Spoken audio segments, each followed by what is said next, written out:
Breaking news చూస్తున్నాం. BRS పార్టీలో పేరు మార్పుపై రగడ కొనసాగుతోంది. అసెంబ్లీ ఎన్నికల్లో ఓటమిపై తెలంగాణ భవన్లో వివిధ జిల్లాలకు సంబంధించి రివ్యూ నిర్వహిస్తున్నారు గులాబీ పార్టీ వర్కింగ్ ప్రెసిడెంట్ కేటీఆర్. ఈ క్రమంలో పార్టీ నేతలు కార్యకర్తలు తమ ఆవేదనను వెళ్లగక్కుతున్నారు. ఇందులో ముఖ్యంగా పార్టీ పేరు మార్పుపైన నేతలు గళం విప్పుతున్న పరిస్థితి కనిపిస్తోంది.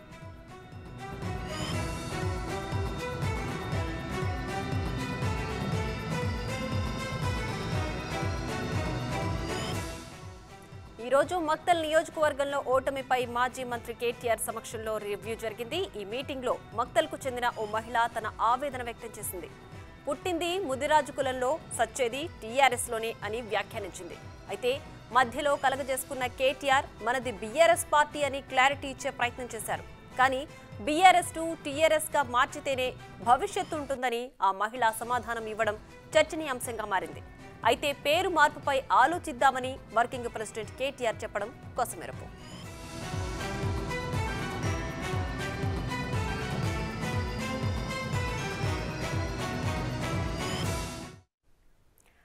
ఇదే అంశానికి సంబంధించి మరింత సమాచారం మా ప్రతినిధి సైదులు ఫోన్ లైన్ లో అందిస్తారు. సైదులు చెప్పండి, బీఆర్ఎస్ పార్టీ పేరు మార్పు పైన నేతలు అసమ్మతి తెలుపుతున్నట్లుగా తెలుస్తోంది.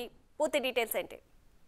ఎస్ ప్రియా, అవును నిజమే. అది మొదటి నుంచి కూడా తెలంగాణ భవన్ లో జనవరి 3 నుంచి ఈ నెల 22 వరకు కూడా బీఆర్ఎస్ పార్టీ పార్లమెంటరీ సమీక్ష సమావేశాలు కొనసాగుతున్నాయి. ఈ రోజు మహబూబ్ నగర్ పార్లమెంటరీ సమీక్ష సమావేశం కొనసాగుతుంది. ఆ పార్లమెంట్ పరిధిలో ఉన్నటువంటి మక్తల్ నియోజకవర్గం చెందినటువంటి ఒక మహిళ, బీఆర్ఎస్ పార్టీకి చెందినటువంటి మహిళ ఈ రోజు కేటీఆర్ ముందు కొంత ఆవేదన వ్యక్తపరిచింది. అయితే ఆమె చెప్తున్నప్పుడు చాలా మంది కూడా కొంత ఆమె మాటల్లోని అంటే ఆమె మాట్లాడుతున్న ఆవేదనను కూడా అందరూ కూడా ఒక్కసారిగా అవాక్కయ్యారు. అంటే నేను పుట్టి పెరిగింది మొత్తం కూడా ముదిరాజు కులంలో అయినప్పటికీ మాత్రము నా చివరి కాలేంత వరకు కూడా నేను టీఆర్ఎస్ లోనే ఉంటానని చెప్పేసి కూడా ఆమె కేటీఆర్ ముందు వ్యాఖ్యానించారు. అయితే ఆ సమయంలో కేటీఆర్ జోక్యం చేసుకున్నారు. మనది టీఆర్ఎస్ కాదు కదా, మనది బీఆర్ఎస్ కదా అని చెప్పేసి కూడా ఆ మహిళతో సంభాషణ చేశారు. ఆ సమయంలో ఆమె వెంటనే ఖచ్చితంగా మనం ఇప్పుడున్న పరిస్థితుల్లో టీఆర్ఎస్ నుంచి బీఆర్ఎస్ గా మారినప్పుడు మన జరిగినటువంటి శాసనసభ ఎన్నికల్లో ఓడిపోయాం కాబట్టి దయచేసి అన్న మీరు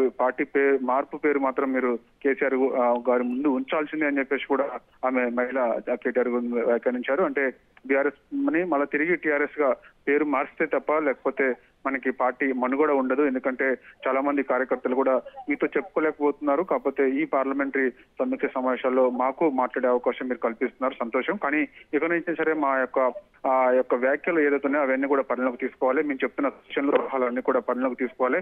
అలా చేస్తేనే పార్టీ మనుగడ ఉంటుంది, లేకపోతే భవిష్యత్తులో అనేది మన పార్టీ కనుమరుగు అయిపోవడం ఖాయం అని చెప్పేసి కూడా చెప్పడంతో కేటీఆర్ కూడా కొంత ఆమె మాట్లాడుతున్న సమయంలో కేటీఆర్ కూడా చాలాసేపు తన దీనస్థితిలోకి వెళ్ళిపోయారు. ఆ సమయంలో వెంటనే ఆమె మాట్లాడిన తర్వాత తప్పకుండా పార్టీ పేరు మార్పుపై పరిశీలిస్తాము, కాకపోతే అది నా పరిధిలో లేదు కాబట్టి కేసీఆర్ గారి దృష్టి తీసుకెళ్తామని చెప్పేసి కూడా ఆ మేళతో చెప్పారు. అయితే ఇంకొక వైపు ఏంటంటే జరుగుతున్నటువంటి సమావేశాలు ఏదైతే ఉన్నాయో జనవరి 3 నుంచి వరుసగా జనవరి 3 నుంచి కూడా మొదట్లో ఆ రోజు ఆదిలాబాద్ పార్లమెంటరీ పార్టీ సమీక్ష సమావేశం కొనసాగింది. మొదటి రోజు కూడా చాలా మంది వరుస సమస్యలు కొనసాగుతున్నప్పుడు కార్యకర్తలు కానీ నాయకులు కానీ పదే ఇదే వ్యాఖ్యలు చెప్తున్నారు. అంటే ఖచ్చితంగా పార్టీ మార్పు ఖచ్చితంగా చేయాల్సింది. ఎందుకంటే మనము గతంలో ఉన్నటువంటి టీఆర్ఎస్ లో ఉన్నప్పుడు 2014-18 ఎన్నికల్లో భారీ విజయాలు సాధించాము. ఎప్పుడైతే పార్టీ పేరు మార్పు జరిగిందో అప్పటి నుంచి మనం ఓటమి చెందాము. కాబట్టి ఇక్కడైనా సరే సమాలోచనలు చేసుకోవాలి. కేసీఆర్ గారు కూడా దీనిపై నిర్ణయం తీసుకోవాలి. బీఆర్ఎస్ కాస్త టీఆర్ఎస్ గా మార్చితేనే తప్ప లేకపోతే మనకు మనుగడ ఉండదని చెప్పేసి కూడా కార్యకర్తలు వాపోతున్నారు. ప్రియా, సైదులు, అయితే అసెంబ్లీ ఎన్నికల్లో పార్టీ ఓటమికి ప్రధాన కారణం ఆ పార్టీ పేరు మార్పు అని కూడా నేతలు భావిస్తున్న సమయంలో కేటీఆర్ ఆ పేరు మార్చేదానికి ఆయన సమాధానంగా ఆలోచిస్తామని కూడా చెప్తున్నారు. సో ఈ నేపథ్యంలో ఇప్పుడు పార్టీ పేరు మళ్ళీ మార్చే అవకాశం ఎంతవరకు ఉండొచ్చు? ప్రియ, బలం వినిపిస్తుంది ఈ వ్యాఖ్యలు. అంటే పేరు మార్పుపై ఎక్కువగా అంటే వాస్తవంగా వాళ్ళు కార్యకర్తల నుంచి ఫీడ్బ్యాక్ తీసుకుంటున్న సమయంలో ఎక్కువ సంఖ్యలో అందరూ కూడా మహిళలు కానీ ఇటు జెంట్స్ కానీ వీళ్ళందరూ కూడా ఖచ్చితంగా పార్టీ మార్పు ఖచ్చితంగా జరగాలి, పేరు మార్చాల్సిందని చెప్పేసి కూడా గట్టిగా చెప్తున్నారు. సో అవన్నీ కూడా కేటీఆర్ పాయింట్అవుట్ చేసుకుంటున్నారు. ఎందుకంటే చూస్తున్నాం మనము ఈ ప్రతి ఒక్కరికి పార్టీ పేరు మార్చాలని చెప్పేసి కూడా అటు కేటీఆర్ కూడా ఆలోచన చేస్తున్నారు. సో ఇప్పుడు 20 ఎన్నికల శస్త్రచికిత్స కారణంగా కేసీఆర్ ఆయన రెస్ట్ లో ఉన్నాడు కాబట్టి సో ఆయన తీసుకునే నిర్ణయం అది నేను తీసుకోలేను ఒక వర్కింగ్ ప్రెసిడెంట్ గా. కాకపోతే మీరు చెప్తున్నటువంటి సూచనలు అవి పాయింట్అవుట్ చేసుకొని కేసీఆర్ గారి దృష్టికి తీసుకెళ్తాను. సో పెద్ద ముందుగానే మనము అది పార్టీ పేరు మార్పుకు సంబంధించి ఫైనలైజ్ చేసేది. కాకపోతే ఎక్కువ సంఖ్యలో పార్టీ పేరు మార్చాలని చెప్పేసి కూడా డిమాండ్ వినిపిస్తుందని చెప్పేసి నేను చెప్తానని చెప్పేసి కూడా వాళ్ళకి చెప్తున్నారు కేటీఆర్. ప్రియా. రైట్ సైదులు, అలాగే అంటే పార్టీ పేరు మార్పు అనేది ప్రధానంగా జాతీయ పార్టీగా మారడం వల్లనే కదా పార్టీ పేరు మార్చింది. సో ఇప్పుడు మళ్ళీ ఆ పార్టీ పేరు మారిస్తే అది ప్రాంతీయ పార్టీ వరకే కట్టుదిట్టం అయిపోతుంది కదా. సో దీనికి సంబంధించి ఏమైనా తర్వాత యాక్షన్స్ తీసుకునే అవకాశం ఉందంటారా? వాస్తవంగా కేసీఆర్ దేశ రాజకీయాల్లో చాలా కీలకంగా వ్యవహరించాలని చెప్పేసి అతను టీఆర్ఎస్ ను కాస్త తెలంగాణ రాష్ట్ర సమితిని భారత రాష్ట్ర సమితిగా పేరు మార్చారు. దాని తర్వాత పక్కనే ఉన్నటువంటి మహారాష్ట్రలో కూడా పార్టీ విస్తరణకు సంబంధించి కూడా ఆ రాష్ట్రాల్లో కొన్ని కార్యక్రమాలు కూడా నిర్వహించారు. అక్కడ ఉన్నటువంటి నాయకులను కూడా పార్టీలో చేర్చుకోవడం జరిగింది. అయితే ఈ విధంగా ఇట్లా వరుసగా ఇటు ఆంధ్రప్రదేశ్ సంబంధించి అక్కడ కూడా మనం చూసాము. అక్కడ తోట చంద్రశేఖర్ అనే ఒక మాజీ ఐఏఎస్ అధికారిని కూడా అక్కడ బీఆర్ఎస్ పార్టీ రాష్ట్ర అధ్యక్షుడిగా నియమించారు. సో ఇట్లా ఆయన దేశ రాజకీయాల్లో తన పార్టీ ఉండాలనే ఒక ఉద్దేశంతో, ఇటు ప్రాంతీయ పార్టీ కాస్త ఉండాలనే ఒక ఉద్దేశంతో తను ఇట్లా భారత రాష్ట్ర సమితిగా పేరు మార్చి వెళ్ళాలనుకున్నాను. కానీ ఇప్పుడు చూస్తే ఇప్పుడు ఎన్నికల్లో గత ఓటమి దృష్ట్యా ఇక తను అంటే అతను వేరే రాష్ట్రాలకి కానీ దేశ రాజకీయాల్లో కానీ ఇప్పుడు కీలకంగా అతను ఉండరు కాబట్టి, సో ఇక్కడ నుంచి అయినా సరే ఆ పేరుకు సంబంధించి మాత్రము బీఆర్ఎస్ కాస్త టీఆర్ఎస్ గా మారిస్తే ఒకవైపు ఇటు తెలంగాణ రాష్ట్రానికి పరిమితం కావడం, మరోవైపు తను చేసిన వ్యాఖ్యలు ఏదైతున్నాడు ఢిల్లీలో కూడా చూసాం. ఢిల్లీలో కూడా అతను చాలా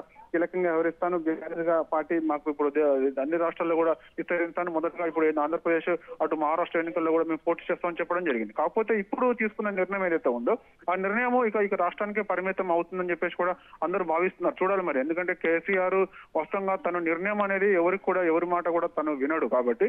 సో ఇప్పుడు ఇక్కడ ఉన్నటువంటి కార్యకర్తలకు సంబంధించిన సూచనలు ఏదైతున్నాయి అవి పరిలోకి తీసుకుంటారా తీసుకోరా అనేది కూడా మనకు తెలియాల్సింది. ఎందుకంటే ఒకవేళ తీసుకోకపోతే మాత్రం భారత రాష్ట్ర సమితిగానే పార్టీ ఉంటుందంటే మాత్రం కనుమరుగు అవడం ఖాయం అని చెప్పేసి కూడా వీళ్ళు భావిస్తున్నారు. ప్రియా. రైట్ సైదులు, అలాగే ఆ నేతలు అంటే ఇన్ని రోజులు కేటీఆర్ కనుసన్నల్లోనే అంటే వాళ్ళు ఏ నిర్ణయం తీసుకుంటే దానికి కట్టుబడి ఉన్న నేతలు ఇప్పుడు ఒక్కొక్కరిగా వాళ్ళ గళం వినిపిస్తూ వాళ్ళ అభిప్రాయాన్ని కూడా తెలియజేస్తున్నారు. ఇది ఇప్పుడు పార్టీ పేరు మార్పు వరకు వచ్చింది. సో దీనికి సంబంధించి ఏమైనా వ్యతిరేకత వచ్చే అవకాశం ఉందంటారా నేతలకి అధిష్టానానికి మధ్య?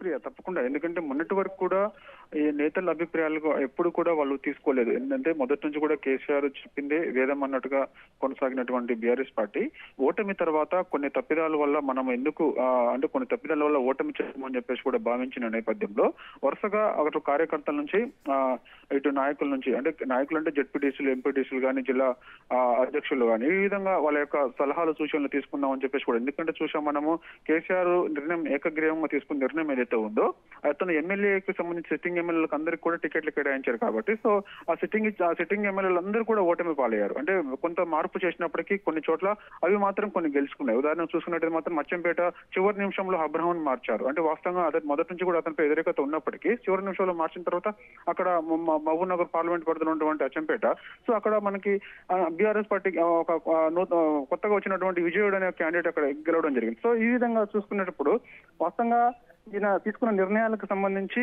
ఇప్పుడు ఆ రోజు తీసుకున్న ఎమ్మెల్యేలను అతనే ఏకగ్రీవం చేసి పంపించడము, ఓటమి చెందడం. సో ఇప్పుడు మళ్ళీ కార్యకర్తల నుంచి ఫీడ్బ్యాక్ తీసుకుంటున్నప్పుడు ఒకవేళ కార్యకర్తల ఫీడ్బ్యాక్ తీసుకున్న తర్వాత కూడా నిర్ణయాలు మాత్రం కేసీఆర్ అట్లే ఉంటే మాత్రం పార్టీ కనుమరుగు ఖచ్చితంగా అవుతుంది. మీరు అన్నట్టుగా ఖచ్చితంగా ఇటు కార్యకర్తలకి ఇటు పార్టీకి మధ్య దూరం కూడా బాగా ఎక్కువగా పెరిగే అవకాశం కూడా ఉంటుంది. సో దీన్ని సమాలోచన చేసుకొని ముందుకేయాలి, లేకపోతే మాత్రం భవిష్యత్తులో కనుమరుగు అవడం ఖాయం అంటున్నారు. ఎందుకంటే ఒకవైపు జాగ్రత్త పడుతున్నాయి, అంటే కేడర్ ఇప్పుడు వాస్తవంగా ఉన్నది కాబట్టి, సో వాళ్ళ నూతన ఉత్తేజం నింపేందుకు ఈ సమీక్ష సమావేశాలు, వాళ్ళ నుంచి ఫీడ్బ్యాక్ తీసుకునేందుకు ఈ సమీక్ష సమావేశాలు. కానీ వాళ్ళకి చెప్పిన మాటలు పరిగణలోకి తీసుకోకపోతే మాత్రం ఖచ్చితంగా పార్టీ కనుమరుగు అవడం ఖాయం, పార్టీకి దూరంగా చాలా మంది ఉండే అవకాశం కూడా కనిపిస్తుంది. ప్రియా.